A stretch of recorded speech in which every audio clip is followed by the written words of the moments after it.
إن الحمد لله نحمده ونستعينه ونستغفره ونعوذ بالله من شرور أنفسنا ومن سيئات أعمالنا من يهده الله فلا مضل له ومن يضلل فلا هادي له أشهد أن لا إله إلا الله وأشهد أن محمدا عبده ورسوله. Verily all praises are due to Allah subhanahu wa ta'ala, and we praise Him alone, and we seek His help and His forgiveness alone, and we seek refuge in Allah subhanahu wa ta'ala from the evil within our own selves and from the evil of our own actions. And whomsoever Allah subhanahu wa ta'ala guides, there is no one that can misguide, and whomsoever Allah subhanahu wa ta'ala leaves to be misguided, there is no one that can guide again back to the straight path. And I testify there is none worthy of worship, none worthy to be followed, and none worthy to be obeyed except Allah subhanahu wa ta'ala. And I testify that Muhammad sallallahu alaihi wasallam is the servant of Allah, His messenger and final messenger and prophet, and a mercy to mankind. Amma ba'd. Today, brothers, a short reminder inshallah, and the title of my little short talk is Shirk Delete. And you'll understand why I've given it this title. Recently I met some young brothers, and they were people who attend lectures of a notorious man called Sheikh Haytham al-Haddad, and we're discussing the issue of voting.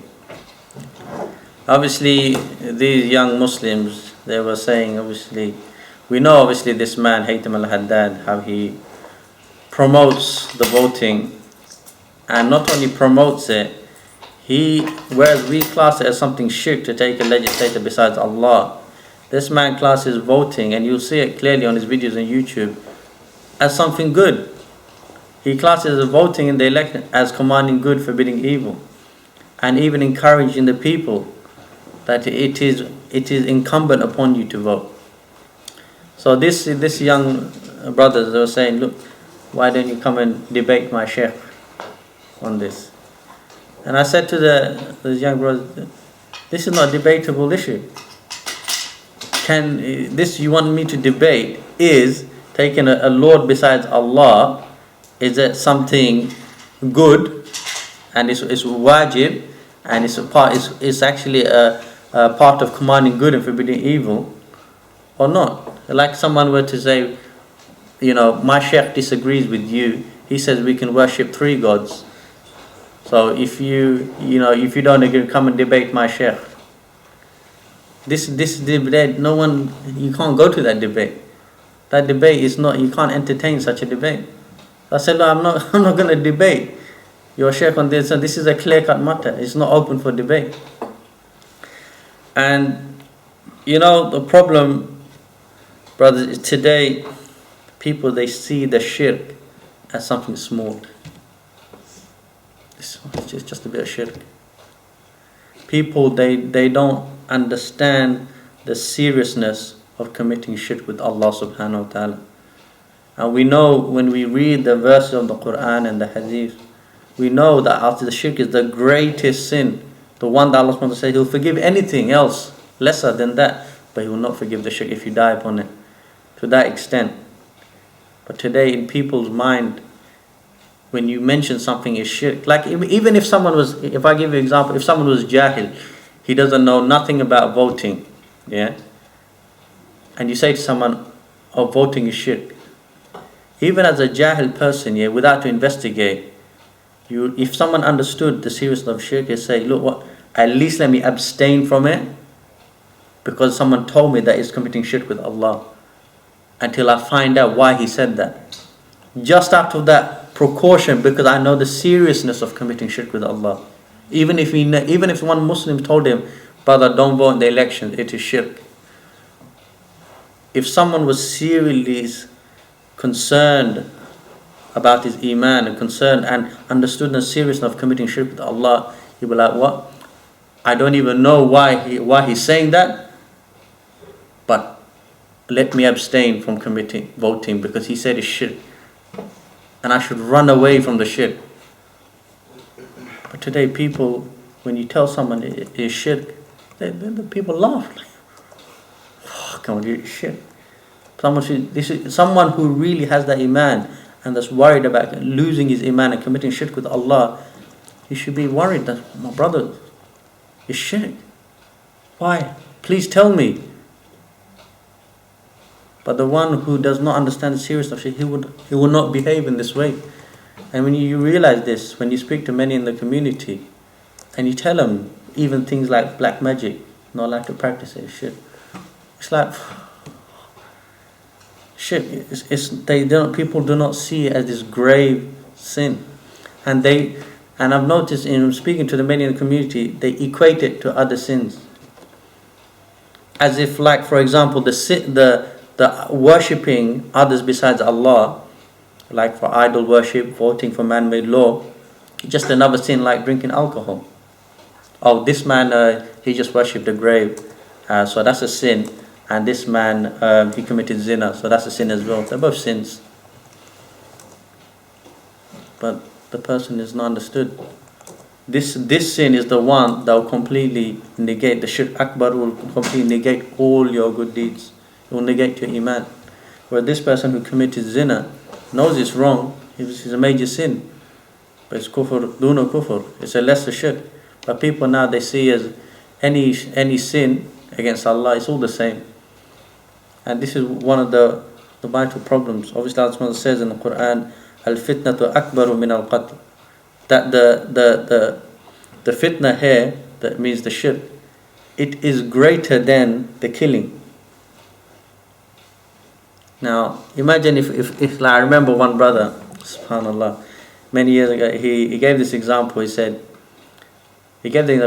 today a man, he killed this innocent man. And this man over there, he worshipped a grave. But you see, when you say this man just worshipped a grave, it doesn't shock you, or to most people, as much as this man killed this man, innocent man, just walking by and he just killed him. Why is it that one, it's so shocking, but this man, he worshipped a grave and he committed shirk with Allah. It doesn't shock us as much as the other one. Whereas the man who committed shirk with Allah, this is a greater crime. If someone were to kill someone, an innocent person, indeed is a major sin. But Allah subhanahu wa ta'ala is saying that to commit shirk with Allah, it is far greater than that. That's why on my first Twitter account that was closed down, one of the first tweets I tweeted, I said, the one who commits murder, the one who raped someone, and the paedophile, their crimes is lesser than the Christian who committed shirk with Allah. If someone believed in soul worship Allah, but he committed these major sins of murder, of rape, of even paedophilia, his crime is still lesser than the one who committed shirk with Allah, whether it be from seeking help from someone else besides Allah, whether it be seeking a man to legislate laws besides Allah. And this is the problem. If people understand the shirk properly, they will never equate these things as the same.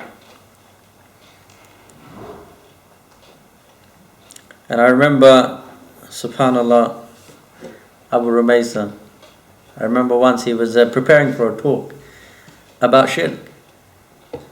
And you know why he was preparing this talk about shirk? Because I remember he was going around to the brothers and he was asking the question, simple question to all the brothers. He was saying, why is shirk so bad? Why is shirk so bad, bro? You think it's an easy answer? It's an easy question.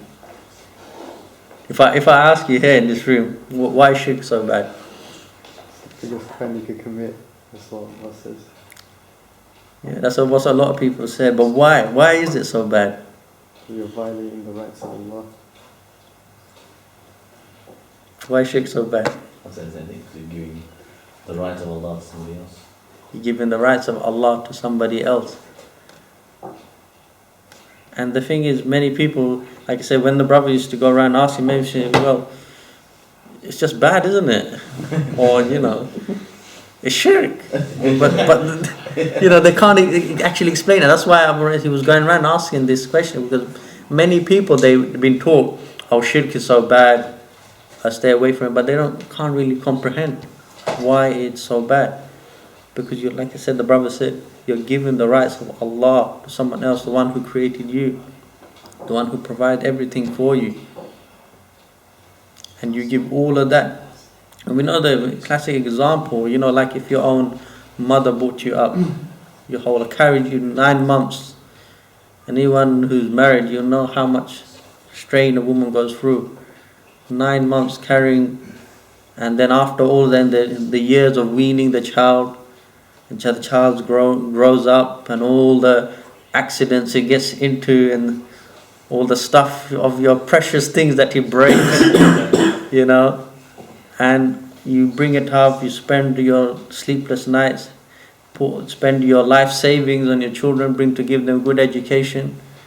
Imagine that as a mother, you find maybe your son a good wife, and then one day let's say your son has a lifetime achievement award, and he comes up on the stage and he says, and your mum's sitting on the front, his mum's sitting on the front row, she's really proud of her son, maybe become great alim, she bought for all her life, and he says, and finally, I would like to thank the person who has helped me most in my life and brought me up so strong, my neighbor down the road.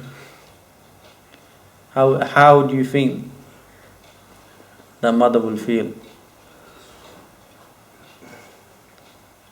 Now imagine how Allah subhanahu wa ta'ala, the one who made us and has given everything for us, even though we constantly disobey Him, but yet again and again He forgives us, and He still continues to provide for us. And then after all of that, we go give His rights to someone else. It is unacceptable. This is why obviously the shirk is so serious. That's why Luqman, the advice he gave to his son, he said, "La tushriku billah, inna shirka la zulmun azim." That do not commit shirk with Allah. Indeed, the shirk is the greatest oppression. It is the greatest oppression. Committing shirk with Allah, as I said, is worse crime than murdering an innocent person. Committing shirk with Allah, it is a greater crime than raping someone. Committing shirk with Allah, it is a greater crime even than pedophilia. People, they think now, people that have this, even some Muslims, they don't understand this concept. They say, oh, this Christian person, he's done lots of charity work, helps a lot of people, built lots of orphanages, etc. But this person commits shirk. So all of those good deeds they done is gone. It is gone. It doesn't matter what good action they did, because they committed the shirk. Everything else is null and void.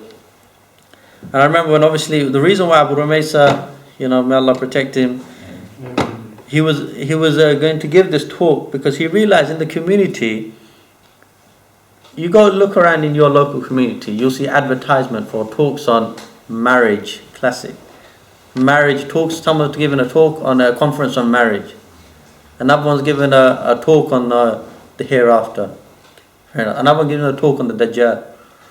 How often have you seen someone giving a talk on shirk? Or someone that the title of the talk of the conference is Tawheed. It is very rare to see such a topic being advertised in the community. I'm sure you testify to that. But you see throughout the year constantly talks on like marriage events, as this one always comes up, and it's always the one that packs out the venue, the marriage event ones. Yet the people are committing the shirk everywhere. That this one, it needs to be more focused on. Even if someone were in marriage, someone found a bad partner, etc., they may be having a bad marriage. But if you are committing shirk with Allah, then that's going to take you to the hellfire forever. if you die upon it. So this fundamental thing has to be is the most important, that deserves to be fixed. That someone having marriage problems, or someone can't finding it difficult to find a partner. And just like I said, we as Muslims, we need to instill in the people the seriousness of committing shirk. Because in reality, when you speak to the people in the community, they don't understand the seriousness of this. Like I said, they just equate it as it's just any other sin. I'll give you one example, because sometimes, you need to give analogy to people in order for really to sink in. Imagine one person, one Muslim, brought up his whole life in the worship of Allah from childhood. He taught 1 million people to read the Quran. Think about all those people then go on to do the good deeds because of his, and he will get reward for it every time they recite the Quran. Imagine this man, this Muslim man, he taught 1 million Muslims who did not know how to pray, to teach them to pray the Salah properly. And every time they pray, he will get reward. Imagine this man, he fought in over 1,000 battles in the way of Allah. Imagine this man, he fasted like Dawood alayhi salam, which is the best fasting, to fast 1 day on, 1 day off. Imagine this man, he did 50 Hajj in his life. And we know the reward of doing the Hajj. Imagine this man, he gave dawah for 50 years of his life, calling the people to Islam. And over 1 million people took Shahada because of his dawah. And then on May the 7th, a Muslim told him it's not allowed to vote in the elections because he's committing shirk with Allah. You're taking men as legislators besides Allah. And he gave him all the evidence. But he said, but Haytham Haddad told me it's commanding good for being evil. He went inside the election center and he voted. And after he came out, he stumbled on the stairs and he fell and broke his neck and he died. And he died upon the shirk. So now what's the situation of this man? Talk about all of these good deeds that he did. What's going to happen to his good deeds? They will not benefit him at all, because he died upon the shirk. So everything that he did in his life, all that effort he put in, because of that shirk that he committed, everything else is wiped, is gone. And this is why I call it shirk delete. For those of you who use computers, obviously normally when you click on a file and you press delete, it usually deletes, but not really. It goes to the recycle bin and you can recover it. But there's another way of deleting which you've got to be very careful when you delete like this. If you hold shift and you click delete, it deletes it and it's gone. It doesn't go recycle bin, it's just completely gone and you can't get it back. And this is like the shirk. You do the shirk, delete. You commit the shirk, all your good deeds are gone. And you die upon that shirk. It's all wiped, gone. Forget, like I said, all of these good deeds that you have done. Because this is how serious the shirk is. It will wipe away everything. And then I believe one Quran verse, how it describes, like, imagine if you had like some dust in your hand and you chucked it up in the wind. You're never going to get that, a handful of dust back. Like that, all your good deeds will be wiped away because you committed shirk with Allah. This is why we come out and we call the people like today outside Regent's Park, because this is a very grave matter. It is a very serious matter to commit shirk with Allah. And I remember when I was speaking to one brother, he's saying that, you people want to come out and forbid, the Muslims from voting, but half of Tower Hamlets are going to vote. So you're going to call them all mushrik. You're going to make takfir on all of them. So I said to the brother, if 99% of Tower Hamlets vote, and we cannot find any excuse, prevention of takfir on them, then 99% of them will call them kafir. Because that is the right of Allah. If we cannot find no excuse for them, we have to call them kafir. It does not matter if the whole community, if they engage in this crime, you must call them kafir. We don't do this out of our own desires. Like at the time of Abu Bakr as-Siddiq, when the people refused to pay the zakat, the Sahaba was like, you're going to fight these people? It was shocking for them. That you're going to fight these people because they refused to pay the zakat? Abu Bakr as-Siddiq, yes, he was firm upon that, he was going to fight them. But there are other Sahaba, they couldn't understand that. These people say La ilaha illallah, and they do all the other stuff. So in the same way, if the people, doesn't matter if they're praying 5 times a day, they fast in Ramadan, they've done their Hajj, if they commit the shirk with Allah and they have no excuse that we can find for them, we'll call them kafir, we'll call them mushrik. And it doesn't matter even if they are our own relatives, even if they are our own friends, even if it is half of Tower Hamlets population. It's the same whether one man does it or 50% of the people do it.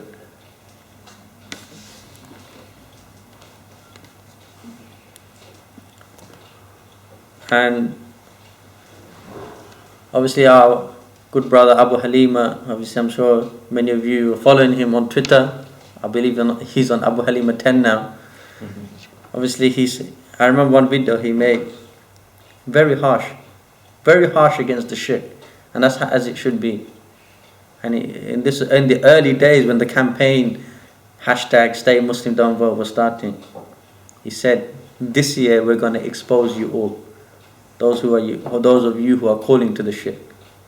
And this is why obviously this particular election time we started this campaign so early.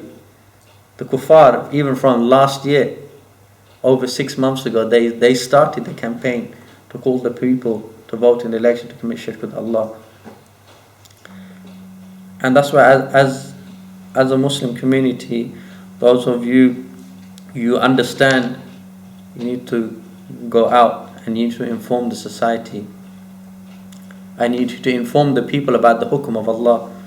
You need to inform the people about the rights of Allah.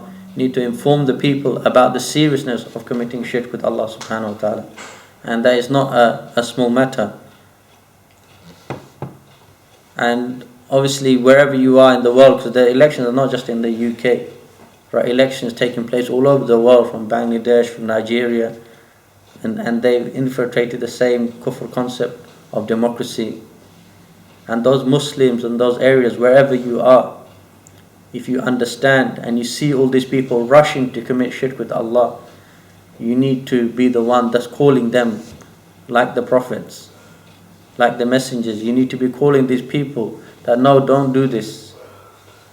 That's why even the hashtag itself, such a strong message. Stay Muslim, don't vote. Meaning if you vote and you take men as legislative beside Allah, you won't be Muslim anymore. That's why when we do these campaigns, he needs to shake the people, because this is a serious issue. So everyone, wherever they are, obviously the brothers here are engaged already in this, but those of you who understand this hukum and you are in your communities, wherever you are, need to come out and need to engage and need to inform the people of what Allah said, why it's not allowed to vote in elections, why it is not like democracy is completely haram and is shirk in Allah. And we need to be engaged wherever we are and do whatever we can. Many brothers, obviously, they do things like distribution after Jummah, informing the people about the upcoming elections. Be busy in the dawah, obviously exposing democracy, exposing the kufr of man-made law. And obviously, my brothers, it's not a case of I know that it's not wrong and I'm not going to vote. But, the other people are going to do it. It's not my problem. No, if you know, you need to go and tell them as well. In the same way, why do we as Muslims, we come out and give dawah? We don't think like, they're going to go hellfire. It's not my problem. We, as Allah subhanahu wa ta'ala, when we were jahil, brothers and people come up to us and they gave us a nasiyah, etc. We now need to go out in the communities, etc. And we need to make this particular message loud and clear, because the kuffar are beating their drums day and night about election. Everywhere you see it, they're calling their people to the hellfire. When you think of people calling, when you see some man knock at your door, come to tell you to vote, look at it as this man's come to take you to the hellfire. That's how you need to look at it. Don't just look through the keyhole and think, this is one of the Labour candidates, I'll just ignore him. Open the door. Open the door and tell him. And especially in these kinds of areas, many times it will be Muhammad and Abdullah has come to call you to vote for Taghut. Open the door and tell him. Explain to him about election. What is it? Because one of the things that many people, they will vote and they don't even know, they don't know what they're voting for. Like obviously someone should, like if I give you a contract and I say, okay brother, just sign it. You're not going to do it. You're going to want to read it fully and say, why am I signing away? Maybe I'm giving away half my wealth. I'm giving away my house or something. Maybe I'm signing my death warrant. Maybe I'm signing to, yes, I glorify terrorism that day. I admit it. You won't sign it. And this, how is it someone would just go, you can't just go in on a piece of paper and just put an X on the box. Yeah, I don't know. Because I seen this in one of my local masjids. There was this one counsellor. After the prayer, I never seen him before in the masjid. But today he's outside the masjid. He's come today. And he's calling the Muslims. Just sign your name here. And people are just coming up to him. And I saw one uncle, he just comes up to him and he just signs the thing and he goes, what is this, by the way? He's already signed the thing and he's given his support. And there's an old uncle, and then he's asking like, what is this you're doing, by the way? So someone could be like, voting and he doesn't have a clue what it is. He just, I don't know, he's seen his neighbor is going to do it for fun. I'll go, I feel a bit like it's a day out for me or something. I at least get some fresh air, go down the polling station. I've never been in this building or something. And so you to come inside the building, just put an X on that box. So he says, this person obviously doesn't know what he's signing up to. He'll have an excuse. But the one who understands and the hujjah has been given to him, he'll have no excuse. And that's why, my brothers, obviously, I just want to say, and to the people listening online, obviously there are people here around the world. If you know, you need to inform those who don't know. You need to make bayan of the hukm of Allah, of the rights of Allah. You need to establish the hujjah upon the people about the seriousness of committing shirk. And this is not a small matter. And obviously, the reason why we do this obviously first of all to lift the sin from our neck. Because if we knew and we saw the people running to the hellfire in droves, like one hadith, the Prophet ﷺ described that, like how he's in front of the fire with his arms wide out, of the flies coming towards the fire, and he's trying to stop as many of them as he can. And some obviously will stop, but the majority of them will go to the fire. Like the brother mentioned, the majority will be in the hellfire. But our duty as Muslims, as we know what is right and wrong, from as much knowledge as we have, we must inform the people. And Allah will account us for what we have knowledge about. Someone who doesn't know anything about democracy and voting or anything, can have an excuse. But if we know that this thing of elections, what it is, and that it's shirk and that it's not allowed, we must be busy in whatever we spend our time, spend our money, going out to the people, telling them, whether it be in distribution after Jummah, whether it be rallies and protests, whether it be on the dawah stalls. Make it a big campaign, because like I said, the kuffar, they are busy day and night, campaigning to take people to the hellfire. And as Muslims, we should be busy as well, campaigning day and night. And alhamdulillah, obviously this campaign has been going for about, I think since February, the Stay Muslim Don't Vote campaign. And inshallah, coming up to the election will increase even more so. And alhamdulillah, by the blessings of Allah, the message is been spread all over the community, all globally as well, all over the social media, using whatever halal means we have to convey this message. And we should always look to the avenues that we have to convey the truth, to call people to the Tawheed, to worship Allah subhanahu wa ta'ala alone without committing the shirk.